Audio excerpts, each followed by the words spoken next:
tardes, mi nombre es Dana Lizeth Toro, soy estudiante de la Fundación Universitaria de Navarra del programa de enfermería de séptimo semestre. En el día de hoy les vengo a hablar sobre unos laboratorios, sobre perfil lipídico, HDL, colesterol, LDH, los triglicéridos, transaminasas, bilirruinas y una valoración de uroanálisis. Entonces, para empezar vamos a tratar el perfil lipídico. El perfil lipídico es un análisis de sangre que puede determinar o medir la cantidad de colesterol y triglicéridos que se encuentran en ella. Entonces, esto es lo que nos ayuda a determinar el riesgo de acumulación de depósitos de grasas en las arterias. Entonces, esto ya puede llegar a provocar una arteriosclerosis. Entonces, para continuar el perfil lipídico, consta un análisis basado en 4 tipos de grasas en la sangre, como ya lo dije, el colesterol, LDH, HDL y los triglicéridos. Entonces, cuando hablamos del colesterol total, va a tener un valor de 125 a 200 miligramos sobre decilitro. Esta va a ser la suma de HDL más LDH. El LDH, que vamos a considerar este colesterol como el colesterol malo que se encuentra en la sangre, va a tener un valor de 70 a 130 miligramos sobre decilitro.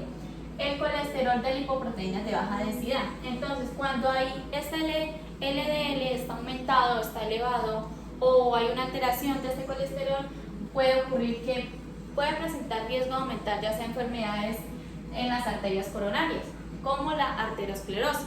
Cuando hablamos del HDL, que es el colesterol bueno que encontramos en la sangre, es el colesterol de lipoproteínas de alta densidad. El valor de este va a ser de 40 a 60 miligramos sobre decilitro. Luego, entonces vamos a hablar entonces de los triglicéridos. Los triglicéridos son las grasas más abundantes que encontramos en nuestro organismo. La función principal de ellos es la reserva de energía. Entonces, cuando hablamos de los triglicéridos, el valor va a ser a los 150 miligramos. Entonces, cuando hablamos de un valor de 150 miligramos a 200 miligramos, se considera que hay una elevación, pero ligera. Cuando hablamos ya de un rango de 200 a 500 miligramos, aquí encontramos una elevación moderada. Y cuando ya es superior a los 500 miligramos, hay una elevación severa, que puede ser ocasionada o puede ser relacionada con causas genéticas o familiares que pues ya hay que valorar. Entonces, cuando ya encontramos unos triglicéridos como anormalmente bajos, esto puede ocurrir una hipotrigliceridemia, que esta pueden ser los rangos inferiores a los 50 miligramos. Entonces ya continuamos con las transaminasas, que estas ya son catalogados como enzimas distribuidas por todo el organismo, que ya lo que hacen es intervenir en la función del metabolismo y pues en la producción de distintos aminoácidos. Estas transaminasas son las que vamos a evaluar en la salud del hígado. Entonces, encontramos dos grupos que son la TGO y la TGP, que la TGO es la transaminasa de aspartato aminotransferasa y la TGP alanina aminotransferasa. Cuando hablamos de las transaminasas, estas son enzimas que normalmente se miden con el objetivo de evaluar la salud del hígado. En cuenta los valores de las transaminasas, hablamos de la TGO, que es el aspartato aminotransferasa, entre 5 y 40 unidades sobre litro, y cuando hablamos de la alanina aminotransferasa está entre 7 y 50 unidades sobre litro. Acá estos son marcadores como hepáticos entre TGO y GPT. Entonces, cuando hay una alteración en los niveles de estas dos enzimas, pueden estar relacionados con las siguientes situaciones, como hepatitis fulminante, hepatitis alcohólica, abuso de drogas ilícitas, grasas en el hígado, presencia de absceso en el hígado. Cuando hay una alteración de esa alanina aminotransferasa, puede haber una alteración que ya puede ser a nivel del hígado, debido a hepatitis, cirrosis o grasa en el hígado. Y cuando hablamos de la transaminasa, que es aspartato aminotransferasa, esta está relacionada con alteraciones que se encuentran en el corazón. Luego, ya hablando de la bilirruina, hacemos referencia al examen que ayuda a identificar la cantidad de esta sustancia que se encuentra en la sangre, ya sea formando la parte del perfil hepático, pues lo que es una prueba muy usada para identificar problemas que se encuentran a nivel del hígado. Entonces, cuando hablamos de la bilirrubina, tenemos unos valores de referencia. Cuando hablamos de la bilirrubina total, esta va hasta 1.2 miligramos sobre decilitros. Cuando hablamos de la bilirrubina directa, que esta va a hacer referencia a 0,1 a 0,3 miligramos sobre decilitro. Y cuando hablamos de la indirecta, va a hacer referencia a 0,2 a 0,7 miligramos sobre decilitro. La bilirrubina directa conjugada es la forma combinada de la bilirrubina de azúcares. Entonces esta es creada por el hígado y lo que hace es liberada por la bilis.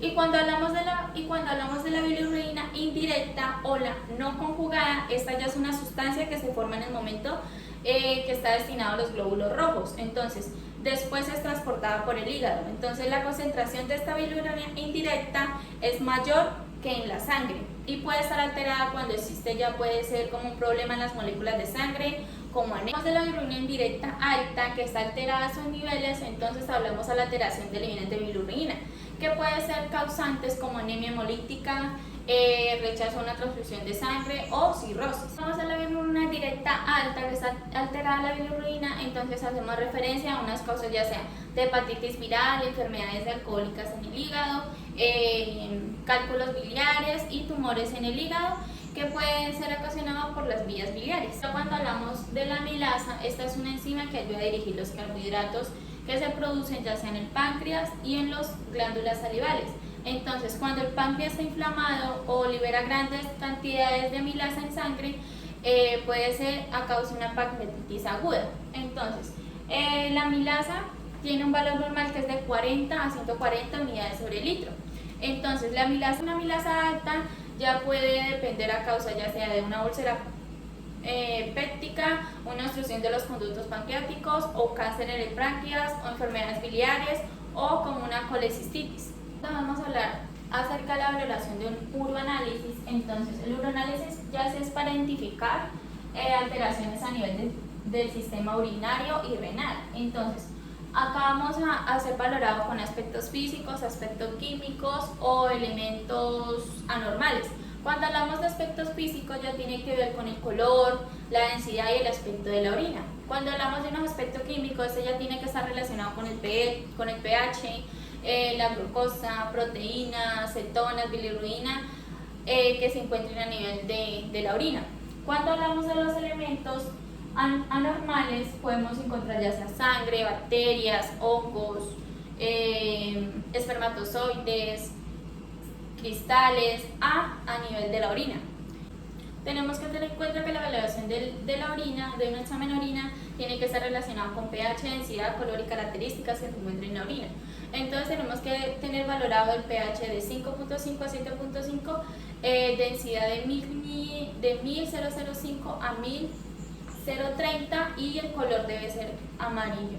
Las características pues tiene que tener ausencia ya sea de glucosa, proteínas, cetonas, bilirruinas, leucocitos, sangre, nitritos, que eso pues no es normal encontrarlos en la orina. Ya cuando se encuentran esos elementos, ya porque hay una alteración en la orina, cuando hablamos de la orina, entonces además de esto en el examen, ya hablando de los elementos que se pueden encontrar en la orina, el examen verifica la presencia y la cantidad de leucocitos y células epiteliales. Entonces esto sería todo, muchas gracias.